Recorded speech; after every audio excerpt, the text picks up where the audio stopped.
Hello everybody, Masterclass back here again. As you can see by the screen, we're finally doing another Mastercast. Yes, I know it's been like 2 weeks or something, but yes, don't worry, we are doing another Mastercast. It's going to be hopefully longer than the other ones because we have a lot of news to cover. Now, a couple of updates on videos and stuff. Well, I haven't been doing them recently. Very busy with robotics. As you know, build season starting, and I can't really be wasting time doing things like videos. I mean, they're not a waste of time. I like to do them. It's just that robotics and other things like school have taken over recently, so I haven't been able to post more videos. I will say, as you can see here, an Anthem like impressions or whatever, Black Ops 4 review, Crew 2 review, and some other things are in the works currently. As you can probably tell, I posted a reacting to my old content video. I would suggest not going to that and like looking at stuff and whatever, because that would probably be not good. That would probably be something you don't want to do because it just wasn't a good video. But hey, if you want to do it, that is fine with me. So what is on the agenda today? A couple channel things that I've already said, actually, so we can continue on with that. Yeah, so let's go on to the first news. So there's a lot of news to cover because it's been a couple of weeks, so let's start with, I guess, the main thing. So, as you can see from the title, Apple FaceTime virus. So pretty much what happened was recently, Apple got into a little bit of a problem with their FaceTime bug, and I think I can find a video here, but pretty much their FaceTime bug was a problem where you call, where can I find a good image of it? Let's go here. So this is on a tablet or whatever, but it doesn't really matter. So pretty much you could call FaceTime, right? And you could open it up right here. This is a good one. So yeah, you could open it up and you could like call somebody, as you can see here, and you could actually hear the audio before the person accepted. So if I was getting a call, for instance, on Skype, from perspective, and then someone was trying to call me, they could just listen into the audio on my computer and what I was saying from my microphone and stuff before even me accepting it. So it's effectively a very big security flaw. As well as that, you could hit the power button on the top there, and it would actually show you video as well. So this person right here, as you can see, they haven't accepted it, but they can still see your video from this screenshot right here. So that's a pretty big problem, but luckily, since this video took so long, not video, the podcast took so long to get out, this has now been fixed, as you can see, but it's pretty, I guess, a big thing that Apple had to go through in terms of security, because Apple is all about that security and stuff, and FaceTime not doing that well in security is a big problem, so they had to fix that. This is the person right here, a 14-year-old, who discovered the FaceTime bug, and he's being rewarded up to like $200,000. Now, I don't think it's going to be that massive, but I do think it's going to be a sizable chunk, considering this is a big flaw that Apple is luckily able to fix very soon. As a result of this, as you can see, there's a bunch of group FaceTime stuff. Apple had quickly disabled their group FaceTime so that a bunch of people couldn't accidentally do this bug at once and realize that Apple isn't as secure as people think it is. So with that out of the way, I mean, yeah, I think it was a pretty big problem. I don't think it will, I don't think there's this many. It wasn't like something major, like they fixed it in time. If it was still going on, be concerned, but things like this happen, software like this. It's not the first time something like this has happened with Apple or other companies, so I wouldn't sweat it too much. But, yeah, I wouldn't, like, put it against them or anything. They should be better in the future. Anyways, so Facebook is selling a bunch of crap. So I'm going through the big stuff now because I want to get this podcast out, getting through the big stuff at the beginning so people are interested, and then going to the small stuff. There's a bunch of small stuff, but I guess before we get to the Facebook thing, because I know you want to say Facebook selling VPNs, what? Let's explain some more Apple stuff. So Apple is supposedly filing a patent for a screen keyboard. So best way I can attempt to explain this is a under the screen keyboard. Instead of the keyboard here, similar to what the touch bar is, where it has virtual buttons, the same thing, but through the entirety of it. That's quite interesting.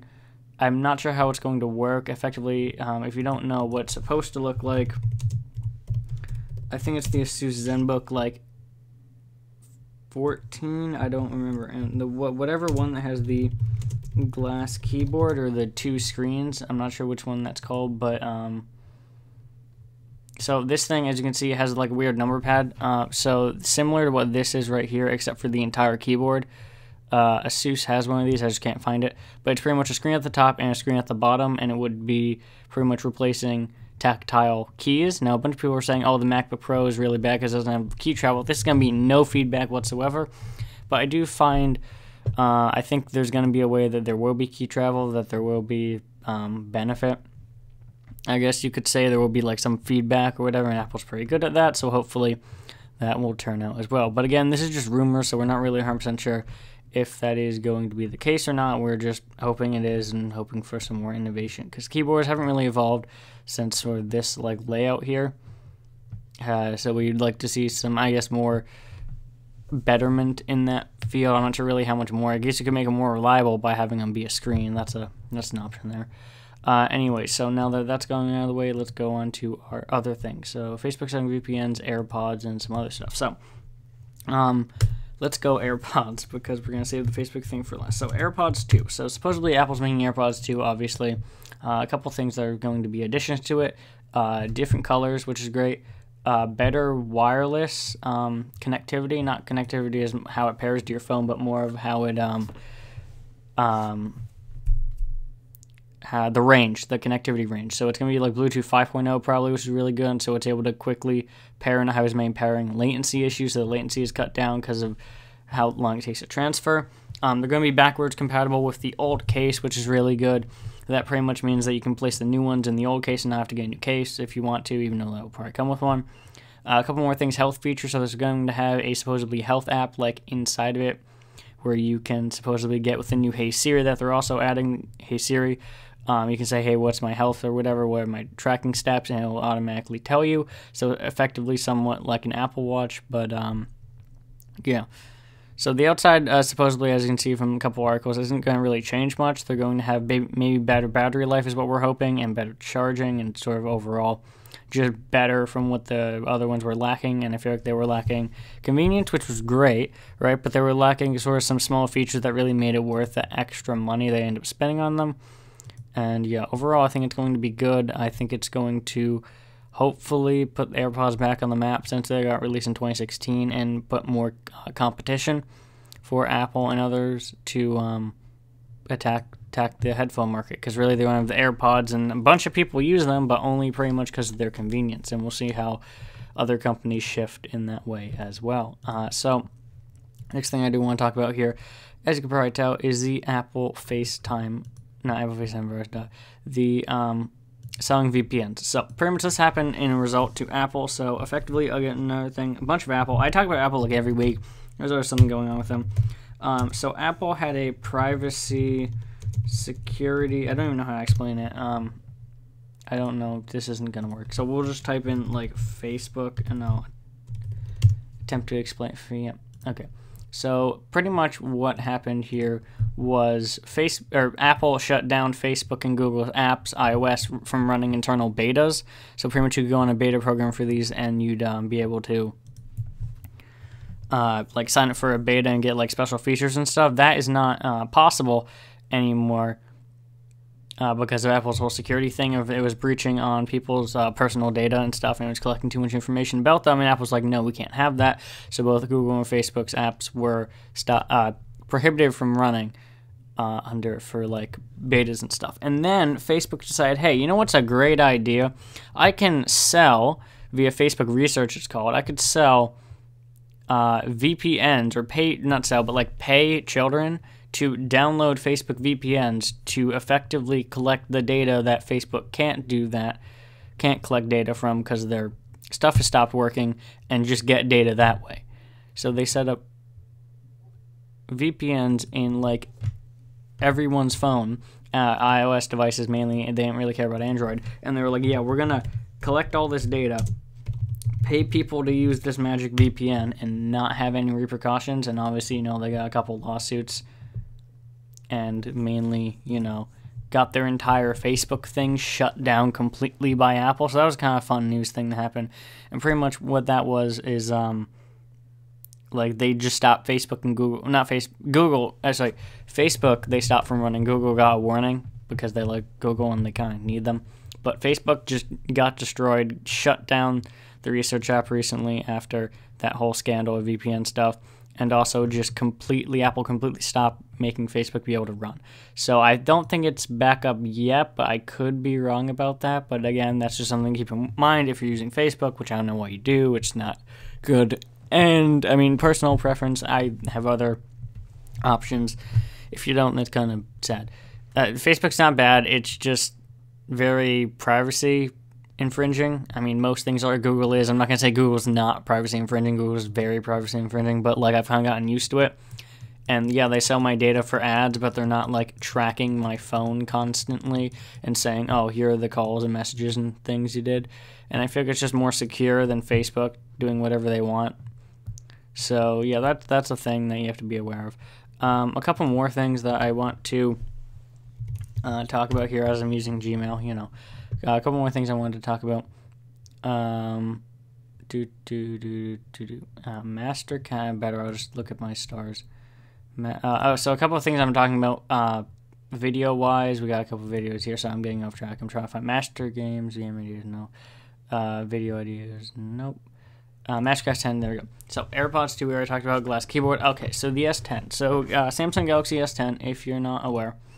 Right, Samsung Galaxy S10. It's a new device by Samsung that they're releasing really soon. I was going to do a video on it and then decide against it. So I actually, if you're wondering what the video I had been working on, that was the video, and then I decided to cancel it or put it on hold for now on the back burner because I was like, you know what, that's not really a video I want to be making right now. And I feel like my time would be better spent doing like the 5G video, the Black Ops 4 video, that kind of stuff. So that's the content that's coming up next. But anyways, the S10.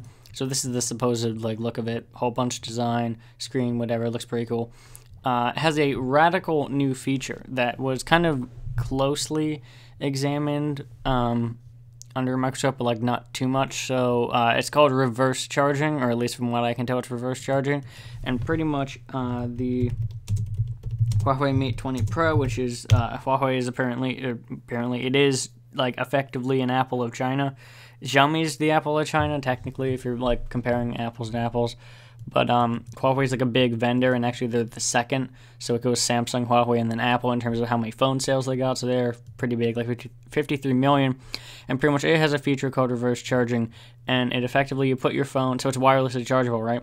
But you can put your phone on the back of another phone, and it will charge it, effectively giving the juice from this phone to the other phone. So that's a pretty cool feature, and it's supposed to be coming to the S10. Now, I'm not sure how really this is going to work, considering the Huawei and the S10 are a little bit different, like this whole like rounded screen and stuff. The camera is having a different like overall like design. I'm not sure how well it's going to work, or if Huawei even has like a patent on that type of stuff. That'll be quite interesting to see if they have a patent for that kind of stuff, and if it like affects anything in the future. If more phones get reverse wireless charging, I mean, that's kind of cool, I guess, but I'm not sure really how it... I'm not sure how useful it is. That's my take, is that, like, yeah, it's cool, but I don't know how it's going to be like, wow, that is great. I really want reverse wireless charging on my phone. I mean, it's a cool, like, party trick, I guess, but nothing too important.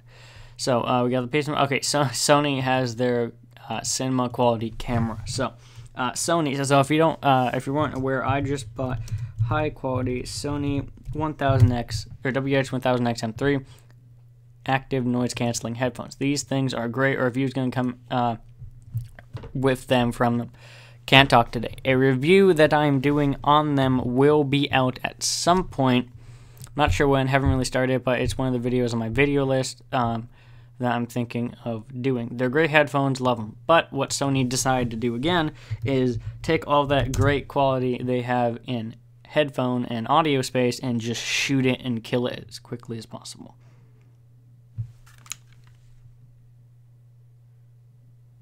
Sorry, there's a quick pause. Something's weird happening. And yeah, they killed it as quickly as possible, so that's cool. What was I saying? Oh yeah, they go with this. So Sony has a cinema quality phone. I'm not sure what it's called. I think it's like the Xperia something. Sony. This one? No. Okay, so it's something I have to remember. Sony. I think it's called the Sony Xperia like 4. Something 4K screen, 4K video, I don't know. There's whatever ultra slim design, whatever like tall. Okay, it's tall. Whatever I'm talking about, it's tall. So if I can just go here, I think it's on here, right? It's a weird phone. That's not the right one. It's a very long phone. Let's see if I can find it. Yeah, let me keep talking. So it's a very long phone. It's effectively a 21:9 aspect ratio. So if you look at the current phones, it's like an 18:9. So 9 is the width, so how like wide it is, and then the height, which is how long it is the 18. So it's an 18:9. This is a 21:9. So if I just type like 21:9, it probably will show up. Yeah, okay, there we go. So it's the, what is this? I don't know, but we're gonna find out. So it looks like this. I finally found a picture of it. It's a very long phone, and it doesn't have a fingerprint sensor, and it looks just like a throwaway phone. Now, I don't know why they're doing this with their phones. They could make something pretty great with audio quality. I mean, I don't know why Sony's making phones to begin with, but just in case anyone cares about Sony phones, you got a new cinema quality one. 21:9, the benefit of having 21:9 is that you don't have any black bars when watching, like, cinema movies and stuff. So usually if you have, like, a TV, they'll have a black bar at the top and bottom. This won't have that. The problem is that, you know, it's very large to hold.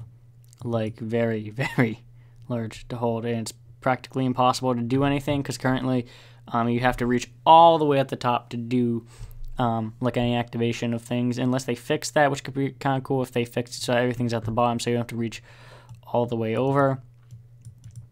Yeah, so it's going to have two speakers at the bottom, USB-C. Yeah, sorry, I'm tired. It's been a long day. Yeah, USB-C. We don't know much about it now. We think the price is going to be somewhere... Yeah, this is a long phone. Price is going to be somewhere between like $800 and $900, so it's going to be like pretty expensive. I mean, it makes sense. You're making a phone like this. I don't really know who this is for, again, cinema buffs, but like I don't even know if it's worth buying an extra phone from Sony just to do something like that. Like, it doesn't even look that good. It's like a cylindrical brick. I mean, most phones are bricks, but this is like a brickier brick.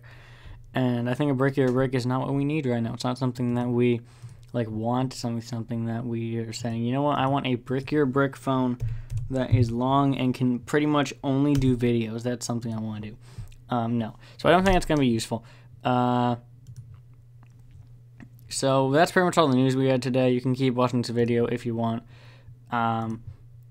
If you want to know... Oh, Master Game video. So Master Games, by the way, if you saw, I did an Extra Be Fierce review and stuff. Technically, that video is not like live or not. It's on private right now because he got a little mad, whatever. But currently, Master Games is going pretty well, and we're going to be starting content there shortly, I hope, with Apex Legends. That's a fun game that I can't wait to be playing. Rocket League, BO4, Black Ops 4, The Crew 2, and Destiny 2. We'll see about Destiny 2. I'm not really sure how well it's going to go, but yeah, we'll see. I don't really like Destiny. I tried it. Like, I wasn't just like, oh, I hate Destiny. I tried it. I just don't like the shooting. People saying, oh, Bungie's shooting the best. I'm like, no, not really. But that's okay. So, a couple other things, video ideas. So, these are the current video ideas I have with stuff. Samsung video, it's going to be coming out at some point. I don't know when. Probably after the phone releases. So, I have that worked on. Game reviews, so The Crew 2, Black Ops 4, Gris, Jurassic World Evolution, Subnautica, Below Zero, all that stuff is going to be on their game reviews. There's only headphones I'm going to be doing at some point. 5G explanation is probably going to be my next video after the Mastercast 10, which I have here is now done. And then Assassin's Creed Odyssey, a review on that, a game review as well. So that's what's going to be coming up quite shortly, actually, for that. So yeah, I just want to say if you enjoy this and want to see more of these on the channel. Also, sir, there's been a lot of guests and stuff recently. It's been kind of slow with that. People have been busy with like just stuff that they're doing. I haven't been able to get in contact with people, but I hopefully will be able to get guests and that these Mastercasts can be more interesting, because right now it's just me talking about tech, which is fine, but I see most people don't like to do that. Overall, the channel numbers have been going down a little bit in terms of people viewing because I haven't had Mastercast. The average, by the way, if you're wondering, oh, sorry, I'm peeking. Wait, okay, so, the watch time for the Mastercast and stuff is like a solid 5 minutes, which is great for getting up watch time, getting up views and stuff, but not so good in terms of when these are like 20-minute videos, like what it's currently time-elapsed 20 right now. It's not as beneficial, I guess, to me, but I don't really care. Let's see. We could do a Q&A. I don't really have to leave at any point in time. If you want to leave, you can do now. We're going to be doing a Q&A. If I did this on my normal time, which is usually not 7 to 8, it's usually like 4 to 5. So if we're streaming on Fridays from 4 to 5, make sure to check us out. Also, I don't know why I say us. Me, make sure to check me out. that's, never mind, let's rephrase that. Make sure to check out the Mastercast from 4 to 5 live streams, hopefully every Friday. Yeah, so Q&A, a couple things I just will mention quickly. I don't really have a photo editor. So the first question that I made for myself, because this is a Q&A and I made questions for myself because I'm alone, is number 1, how long does it take you to make a video? So my average video, relatively, I mean, depends on the content or the length or whatever. Mastercast is just obviously this. Speed Tech I'm going to be doing more of, but my average video, which is like all my stuff that I do, the like slideshow animations and things, usually takes anywhere from, like, on a short video when I'm not putting too much effort in. Like, the microphone review is pretty quick, takes around like 15 hours to anywhere between, I think my Macro Pro is the longest one. Beach review is pretty long too, but Macro Pro was the longest one, and it took like 25 hours. So to put that in perspective, that's effectively total time. And so, yeah, I'll just make a new one. Sure. Yeah, so that's effectively total time. So what you want to consider is that first off, you have to make the script, and then you have to make the or proofread the script. Proofread, yep. And then you have to make the graphics, so any graphic design that has to be made, any graphics I don't like to currently put on, or like I can't find from images and stuff. And then I have to record audio, so that's pretty fun. Recording audio is always I guess the most annoying part, because I never end up having time to record audio because of things that are happening. So yeah, recording audio, and then it's, I guess, editing the audio, so making sure the audio sounds good, making sure there are no peaks, redoing any parts that need to be done, and then it's actually the editing. So the editing is, thumbnail, I'll do that after thumbnail. But editing is like where the most time takes up. So if I were to like categorize these in terms of time, this takes like 1 hour max. Editing the audio takes like 5 minutes, so that's not too bad. Recording the audio actually takes a bit longer, so it takes like, I'd say, an hour to record the audio. Yeah, and then graphics, depending on how many I made, for things I do personally, like my class projects or whatever, I do all the graphics for that, so I don't have to cite a bunch of crap. But graphics are usually like an hour max. I think the most one when I do my own for the entire thing is like 2 hours, but that's an hour max. Script, that's interesting. That can take anywhere from like 1 to 5 hours, depending on how long it is. I can show you my scripts, actually. MacBook Pro one was my longest one. That was 6 pages. So that took, I think, 5 hours. That was the longest one there, making sure everything was like right, I guess. So here are my scripts: Samsung, Macro Pro, Beats, Master Games, iPhone XR, MacBook Pro. Yeah, MacBook Pro. So if you look at, for instance, the MacBook Pro script, it's a little weird font because I did this on the Mac.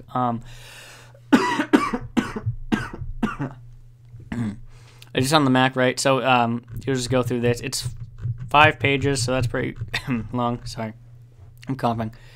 Yeah, so that's pretty long. Yeah, like I said, this is the longest one. And pretty much what I'll do is I'll figure out what I want to say, and then when I record audio, I'll do it in chunks. So I'll do this chunk and then this chunk, and then I'll save that in Audacity. And then when I go to videos, I'll input that chunk, do the animation for it, and then go into the next chunk that I have, and so on and so forth. This thing ended up being 10 chunks because of how long it was. I think 11 maybe, and the video ended up being like 18 minutes long, only because I had the videos in between that. The talking points was like a lot. So if you look at like another script that's like not as long, the Beats one wasn't as long. Was the Beats one only like 2 pages? Yeah, the Beats one was only like 2 pages, and ended up being like a 7-minute video. So yeah, as you can see, I was in the process of highlighting parts that I have done, talked about, and recorded, because I was doing a different editor, Final Cut Pro instead of DaVinci Resolve.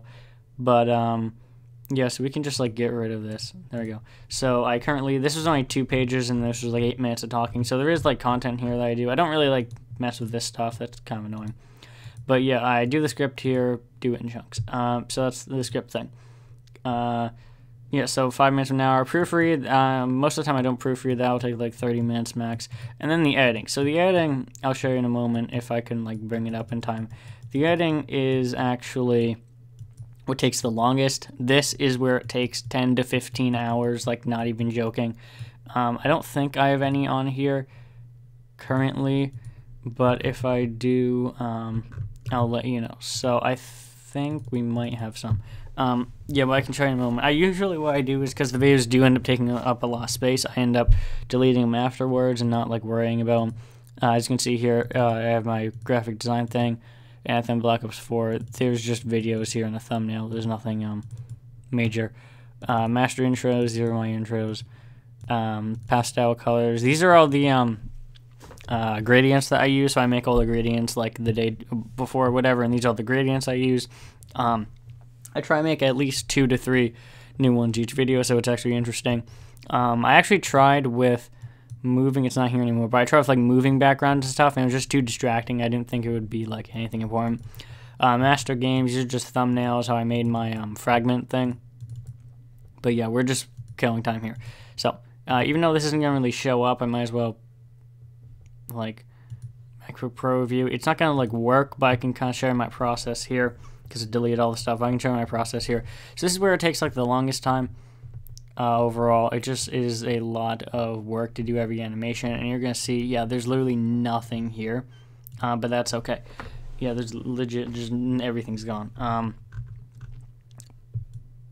But effectively, if you say go into MP4 is useless, that's still there. If you go to so video, light purple. So if you go to this, right, hopefully this will work and not blow up people's ears, but yeah, okay, this is just, so effectively what this is, this was just a transition or whatever, but if you go to this one and you go to, like, this is where the things moved in. So it's effectively, you have a base image here, which is background, and then you have a picture, merge it with this thing, and then you go into the inspector here.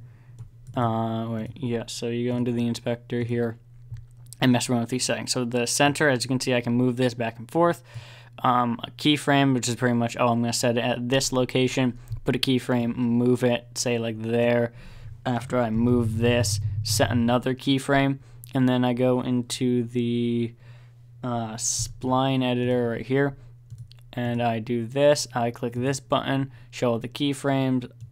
This is before I did the progressive stuff, so this is before like the videos didn't look as good. I highlight everything here, hit the F key to ease in keyframes, hit the T key to show the keyframe, T to show the keyframe things, and then move this to around 54 and then 70. And so this is where, if I play this back, everything looks a lot smoother and doesn't look as congested as it did before. So if you look at my old videos, I didn't have that. I just did everything at the base ease, or ease 50 and 50, and thus everything became a little bit worse. So this is my main editor, by the way, DaVinci Resolve, if you were wondering. Great program. It's a traditional editor with like a bunch of audio tracks and stuff. So yeah, this is like my editing process. I guess I go through this, and this is like every second of animation, so it's moving this here, moving this here. So simple thing, like moving 2 images and putting them back takes like 2 minutes or something, but you do that for 3 seconds out of a 7-minute video, and it takes a while. So that's pretty good. Couple other things I wanted to talk about. Another question, we'll do one more of these because I don't think anyone's going to watch or care.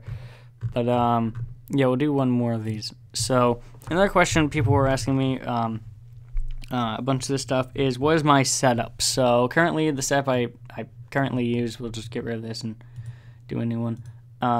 Setup I currently use, if I could, I guess, show it to you, is a Omen desktop. So Omen by HP 88Z, I think that's what I have. 800, yeah, this thing. Not this one right here. So this is my current desktop. I'd show you a picture of it, but like I kind of don't have one right now. This is the desktop I currently have. Works great, love it. Mouse, I'm actually using 2 different mice. I've been using this one. I really like it. I got it like 6 years ago. Still works great. Logitech G502 Protus Core gaming wired mouse. Works. It just works. Like, that's the whole thing. It just works. They have an updated version, as you can see right here. I need to get a new one. It works great. Has a mouse scroll wheel, which I really like, clicky buttons, DPI galore, so you can set things like increased DPI, so how fast my mouse is moving across the screen. It has weights at the bottom, which you can tell, and has a nice braided cord. So that's the mouse I currently use, and then I also have a Logitech MX Master 2S that I got. These are quite expensive, they're like $100, but they are wireless, so as you can probably not see, but as you can like hopefully hear, it's wireless, and it has nice clicky buttons, good scroll wheel, a side scroll wheel, some buttons, great battery life, and just everything else. Highly recommend it. It's a little expensive though, so if you can get it on like Amazon, that would be preferable. If you can't, that is fine. So yeah, yeah, that's fine. Overall, it's just okay. So that's my setup there. My keyboard. So actually, I want to show you this. My keyboard is quite interesting. It is a Logitech again, so I have another Logitech thing. I mean, I was gonna get another one, just didn't work. So the keyboard I had before, by the way, was an HP, the one that just came with my computer. It wasn't that good. None of these are mechanical, by the way, and I'll explain why in a moment. Logitech K780. So if you're aware of the Logitech Craft keyboard, this is quite similar design. Circle keys. So if I go into images real quick, this is the keyboard I currently have. As you can see, circle keys, a little bit interesting of a shape, right? It works great. I haven't noticed any problems with it. It took a while to get used to it, but other than that, like, it's a great keyboard. It clicks really nice. And the best part about it, you probably can't see from here. Oh, this is Logitech Craft, by the way. So similar key style, right? Circles versus like squircles with like a circle in it for some reason, and it has the same stuff. This has like a adjuster. I'm not sure what it does, but it's a adjuster for like auto tuning of mouse movement or whatever. But this thing is pretty interesting. So if I could find a better image of it, that would be great. Okay, I guess not. There we go. So these keys right here, F1, F2, F3, these are effectively different Bluetooth modes. So compare 3 different Bluetooth modes at once. Right now it's on the F1. If I switch over to the F2, it'll switch to my Mac that I have selected. The best part about that is that you don't have to like switch between it with the adapter. You can just click on a button and it'll automatically pair with the other one, not the current one you're currently using, which is great. And also another thing is this is a little bit different. I don't know why this shift key and this whatever is here. So this is like a European style. Doesn't look too good, not gonna lie, but like, what is this? I don't understand what that is. But it has, as you can see, Alt and Command keys, so it's a multifunctioning keyboard. What I really wanted is something that is multifunctioning, something that works with both Mac and PC, so I can actually do things like hit the Command key and actually be able to figure out where it is. It also has this top part right here. As you can see, effectively that's just for putting phones and iPads and stuff, Samsung tablets, whatever.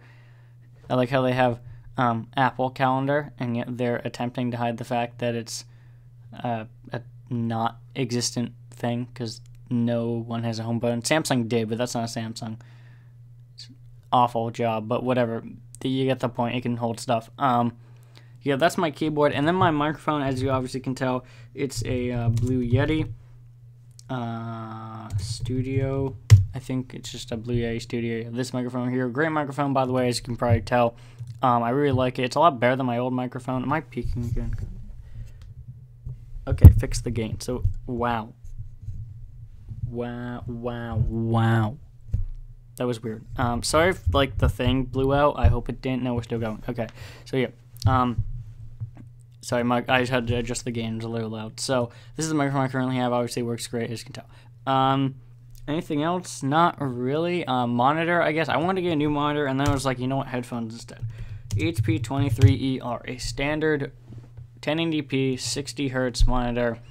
It's a good monitor, don't get me wrong. Like, it's nice. This looks a lot better than what it actually looks like. It's metal, which is good. It has a nice stand. It's pretty thin too, as you can tell. It's not too like thick or large or whatever. Has decent I/O in the back. So yeah, that's effectively pretty much my setup currently, as well as how long my videos take. So if you want to see more of this Q&A style stuff on the channel, be sure to hit that subscribe button. And with that being said, thank you all for watching the Mastercast, and we will see you all live next week from 4 to 5 Eastern time. Yeah, so if you're wondering when my next video is going to be, probably the 5G one.